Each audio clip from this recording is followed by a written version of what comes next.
I just feel like the Nigerian economy is very informal. And I like to work with what's already on ground or what I can see. And if I'm seeing a lot of micro businesses, then I want to help them, especially if I know that they are creating jobs, which they are, at a very low capital cost. Hello and welcome to the Experience Pod.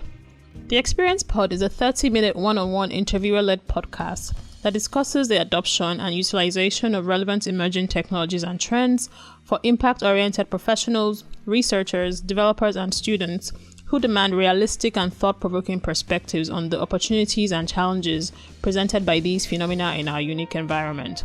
My name is Dr. Damola Oladosu. I work here on the disruption team at the PwC Experience Center. So we began our Building the Future series by discussing building and governing cities. And in the follow-up, we talked more about access and funding being provided for businesses to scale. When we combine the themes of these discussions, we start to think about a mega city like Lagos that has grown in the past 5 years and serves as home to most of the emerging businesses in Nigeria. For example, 2019 was a record year in terms of the amount of VC funding the Lagos system attracted. As Lagos continues to play an important role in building the future of Nigeria, we're happy to have Tosin Faniro-Dada join us today to speak more about the role of Lagos from the lens of the Lagos Employment Trust Fund and its initiatives such as Lagos Innovates. So Tosin, thank you for coming today. Thank you very much, Dr. Damola. Pleasure to be here, and thank you for inviting me. Okay, so we'll get right into it.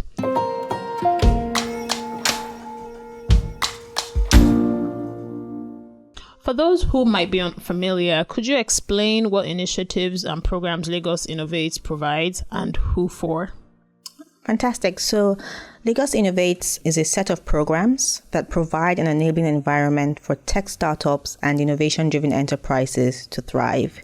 Through Lagos Innovates, we facilitate access to infrastructure, we facilitate access to talent, access to investors, and access to mentors. So Lagos Innovates facilitates access to four things: workshops and infrastructure, learning, early stage investment capital, and investor and peer networks. I'm interested as to what drove those four things. Why did you decide to focus on those four things? And maybe more importantly, how do you measure the impact of your initiatives, and what kinds of specific metrics you're using to assess how well you're generating impact? Okay, so one of the things that we did before we even designed or developed the programs was to do a survey in the ecosystem. So we sent out surveys to founders, to employees of startups, to people that run accelerators and incubators, to investors, etc. So everybody in the ecosystem that we could reach. And the main objective of the survey was to find out their challenges, what are their pain points. And from the surveys, there were four main pain points that came out of that. The first is infrastructure. As we all know, power is a challenge in Nigeria, lack of constant power. Internet is a challenge. Internet is expensive. Real estate is a challenge. Also very expensive. And then talent. People don't have access to talent, and people that are interested in tech skills cannot afford it. Capital will always be a challenge for MSMEs and for startups as well. And also mentors, having access to successful founders that have gone through the same challenges that these new early stage startups are going through.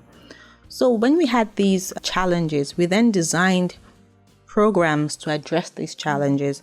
So if you look at infrastructure, for example, we have two programs. We have a Workspace voucher program and a hub loan program.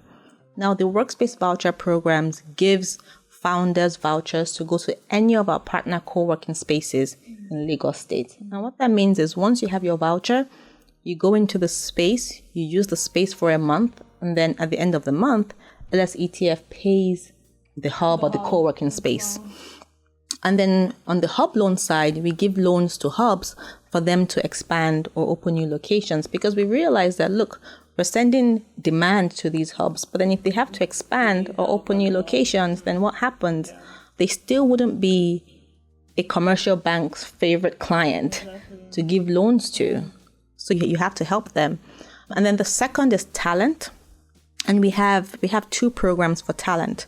The first program is the Lagos Innovates Talent Development Program in partnership with Honeywell Group. And what this program does is it trains people in tech skills through a student loan program and places them in jobs. So we improve their chances of job placement. I don't want to say we 100% place them in jobs, but we do try to place them in jobs. Now, the second program is in partnership with IBM and ATC, American Towers Corporation, and it's the Digital Nation Africa project. So IBM has a program called DNA that provides training on IBM Cloud. But then we thought of people who don't have access to data and don't have computers. So how do they access this training? So we partnered with American Towers Corporation, and they have something they call digital centers in different local government areas. And they donated some of these centers to us, and we have our staff there. Now, these centers come with computers, internet, power, security, etc.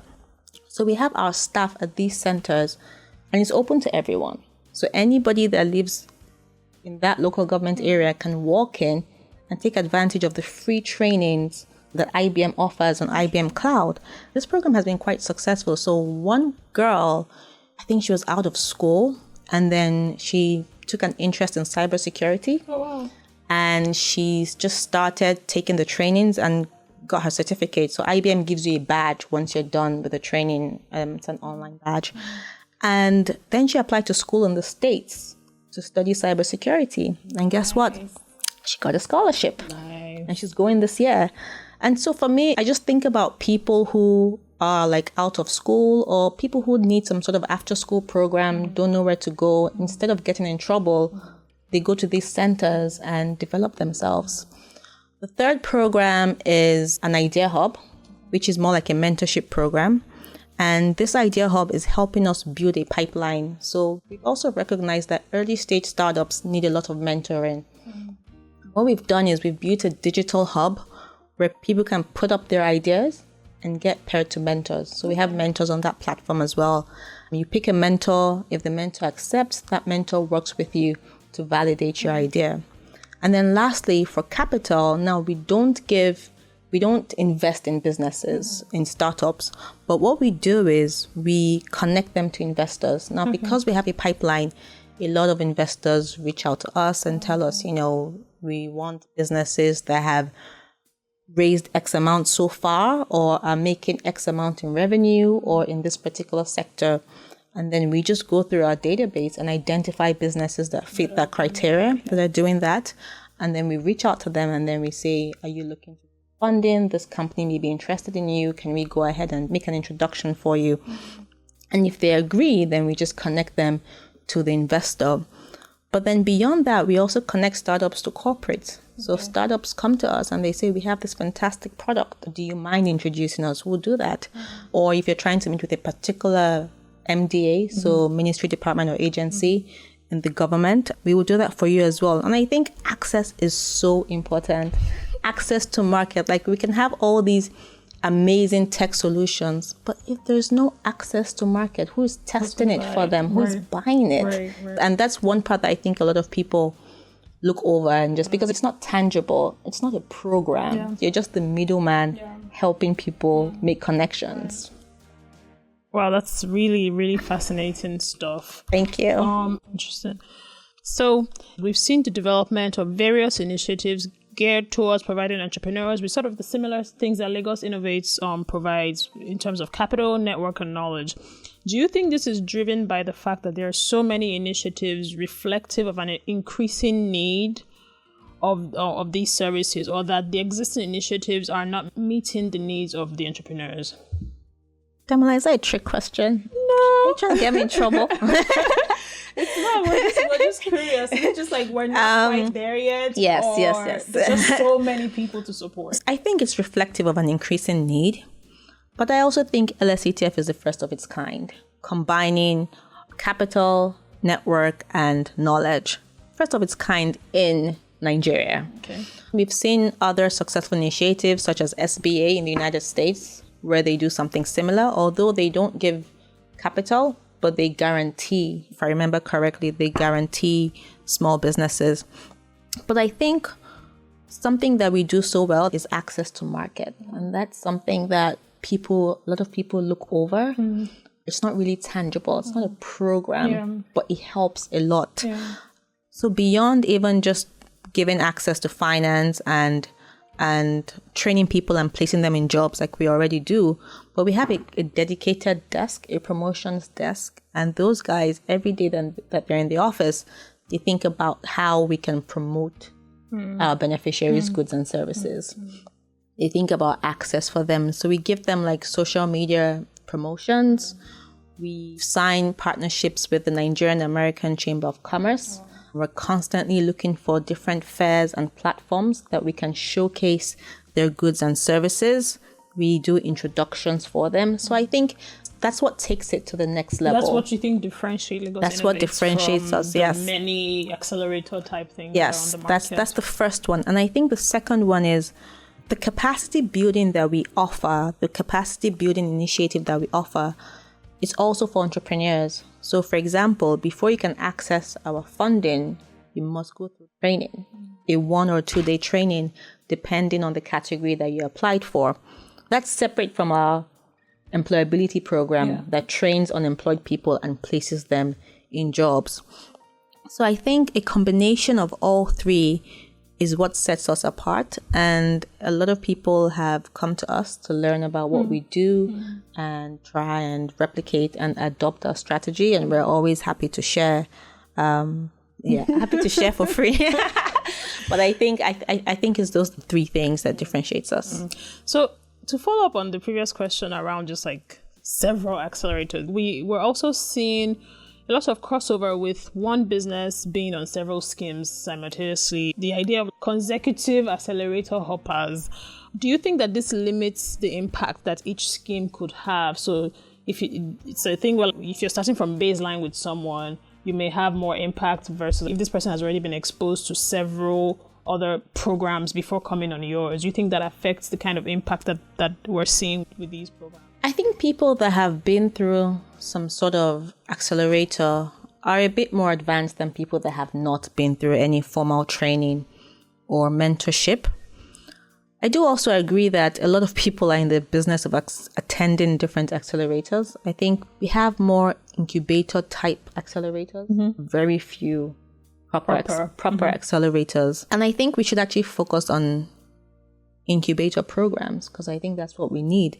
I don't think we have a sustainable pipeline of tech startups right now. I've looked at so many applications for our Workspace Voucher program, and I've seen good ideas, but these ideas are not being translated properly. I've seen startups that can't even articulate how they plan to go from ideation to prototype. So I think they just need that mentorship to help them, and I think that's what incubator programs will do. With our program, with Lagos Innovates, for example, you can't participate in the Workspace Voucher program and then participate in the talent program as well, and then participate in LSETF's loan program. So you kind of control how people hop between the different... We have to control it because we're investing in each founder. And Lagos has 20-something million people, over 20-something million people. Only so much money. And there's only so much resources that we have. So it's very important that we sort of have a threshold of where to stop a person. But do you accept people who have maybe been exposed to other incubator programs? Oh, yes. In fact, we like that because it tells us that you're like almost ready to scale or you're on that trajectory to scale. And we've seen that people that have gone through some sort of mentorship program better, let me say, CEOs than people have not. In the last 2 series, we had conversations on startup development and scaling. And the discussions that we had ranged from the idea that our economy will not be grown on the platform of small businesses, or we may require fewer small businesses, and we need actually more medium-sized businesses versus a lot of small businesses. So Lagos has the highest record of SMEs in Nigeria, and of course the LSETF funds some of these startups. So what would your take be on micro enterprises and small businesses being the ideal form for our economy like ours? Should we be looking to keep funding businesses like this, and essentially enabling a market that will consist of just a large number of micro players within various sectors? Or should we be looking to consolidate these micro businesses to grow to more medium-sized businesses? What are your thoughts on this? I think MSMEs, as we all know, they're the engine of growth of any economy. And currently, I think Nigeria has about 37 million MSMEs. That accounts for maybe 96% of our businesses and 48% of our national GDP. I think because of the job creation aspect, they provide like 84% of jobs in Nigeria. I think we have to keep funding them. And even if you think about technology solutions that people are coming up with, a lot of the B2B solutions are for MSMEs. Mm-hmm. They're the ones testing, and they're the ones that are going to buy the solutions. I think combining them into like large corporations would be more expensive for us. There are a lot of people that a large corporation or a medium corporation would not hire, but a micro business will hire them. And that person has a job today. And even just the fact that they contribute to our output. I'm not biased because I'm from LSETF, but I just feel like the Nigerian economy is very informal.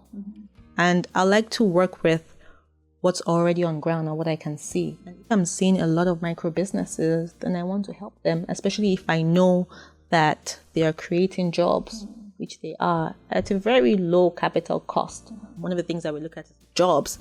And when we did an impact assessment in December 2018, we found that for each micro business that we provided a loan to, they created one job, right? So the owner of the business and one more person.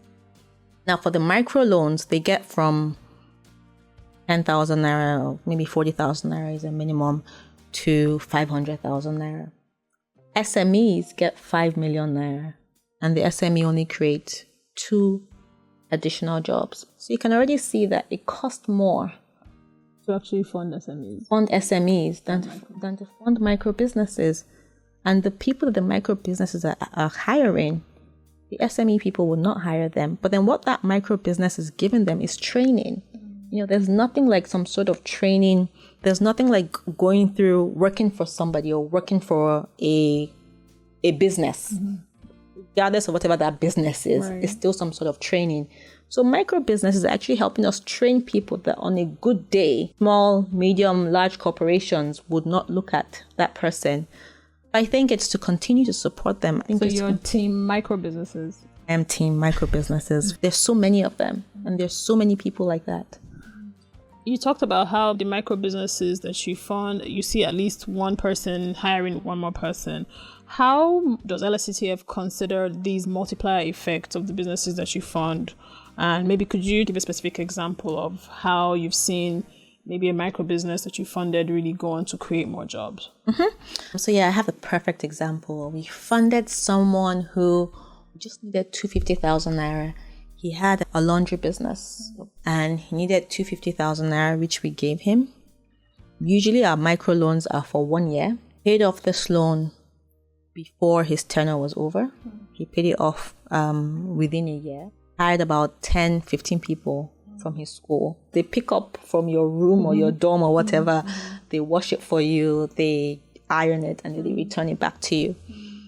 And from that business, he went to start another food business where I think it was akara and dundun that he was selling and delivering in school as well. And so for me, it was like, oh my God, we gave this one student some money and he's created so many jobs. He now even has a second business on this 250,000 naira. I think I was just very impressed. I was just very impressed at the potential of our entrepreneurs.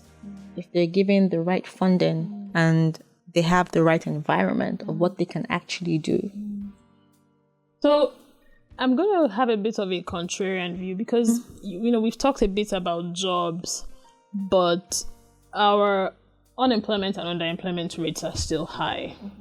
So Maybe the question is, what percentage of the businesses you support do you actually see creating jobs and having these kinds of multiplier effects? Because if it's true that we have all these SMEs and everyone is really having these impacts and hiring so many people, shouldn't we be seeing lower unemployment and underemployment rates than we currently have?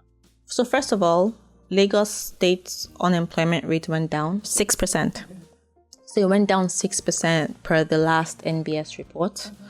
Which is a good thing for us. It's still high, but at least it's going down. We did an impact assessment in December 2018, and we found out that at that time, I think we had supported about 7,000 MSMEs, and they had created over 90,000 jobs. So I feel like, yes, the unemployment rate is still high, because even at the end of the day, LSETF has not even scratched the surface yet.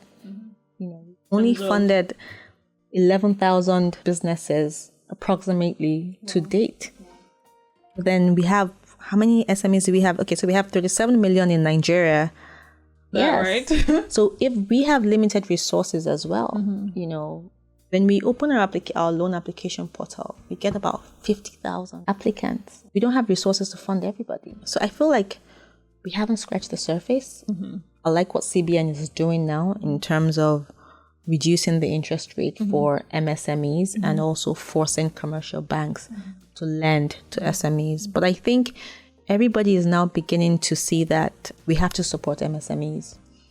And I feel like we just have no choice right now. We just need more support in that space to drive unemployment and underemployment numbers down. Yes, I think so. With the current situation and where we are today, we need to support the space. Yes. Interesting. So across the global landscape, we're seeing innovative policies being implemented to foster innovation and local startup ecosystems.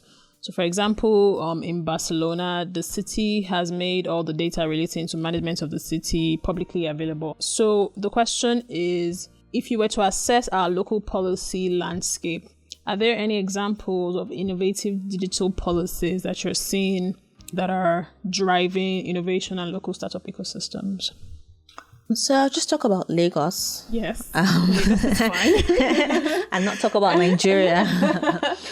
I think Lagos state government is doing a lot, even beyond like LSETF and Lagos Innovates.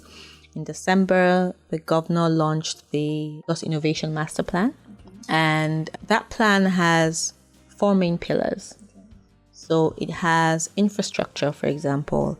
And the plan is to lay 6,000 kilometers of fiber in 2 phases. And the idea is that if the government lays that fiber, then broadband internet will be cheaper for people. So it will be cheaper for hubs or for residents. And then there's access to talent, having an open source program for developers. There's access to data, which is so important. It is so critical. So a lot of startups that are in the growth phase, when I ask them how I can help them, because these guys have their own offices, they have talent from all over the world. So talent is not their problem. Infrastructure is not really their problem. They've made enough money now that, they can take care of themselves. Capital is not their problem. So I ask them, how can I help you? And they say, access to data. If we have access to Lagos State's data, then we can build better solutions and better products. We can tweak our products based on the needs of the consumer. So think about people in healthcare. It could really change the game for them. So I'm really excited about the access to data. The plan is to have a data warehouse of all of Lagos State's data from the different MDAs and just giving the right people access to that data and seeing what comes out of it. And then lastly is funding. So through the Ministry of Science and Technology, Lagos State recently inaugurated the Lagos State Science and Research Innovation Council, called LASRIC. And the governor gave them 250 million naira in December. And that money is really to fund R&D in Lagos and also to invest in early stage startups. So I feel like a lot of investment that comes into Lagos, or a lot of that comes into the startup ecosystem that we all hear about, it's really companies that we know, that we've heard of before, right? That we know their founders. But there's so many early stage startups that need funding and may not have the access and they don't have it. Not even may not. Damola, they don't have it. They don't have it. So how do we enable them? How do we help them? So I'm really excited about LSETF because LSETF is going to invest in early stage startups based in Lagos. So that's what Lagos State is doing, in addition to Lagos Innovates that already provides an enabling environment for them to thrive. I'm really curious about last week. We've touched a bit on this access thing, but I think one of the things that we've been discussing even in-house is how do we ensure that the people who are getting like all this funding are not people who might have been able to get it on their own, right? Who already had this exposure, like went to the best school. So how do we make sure that people who are local may not, have ever traveled out of Nigeria, but have really brilliant ideas? How do we make sure that they are having access to these types of capital? So I'm really curious to see I like how that last question. week. I like that question. How last week will unfold. Can I just answer you quickly? Please. It's the same thing we had at LSETF when we first started. Like, how do we know that you wouldn't be giving your brother, sister, and your cousins the loans? And Cousin that went to school abroad. I think it's just having the right team. Having the right team execute the plan is so important. And being independent of the government. That's one of the advantages of LSETF. We have an independent board.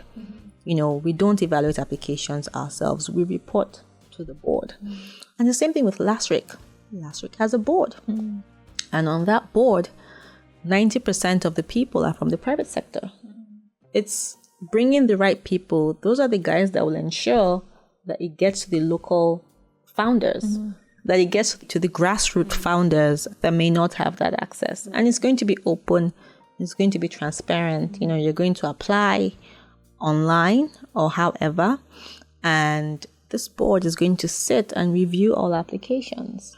Okay, we'll see. We're going to switch to the fun part. Predictions. What was the last prediction you got wrong?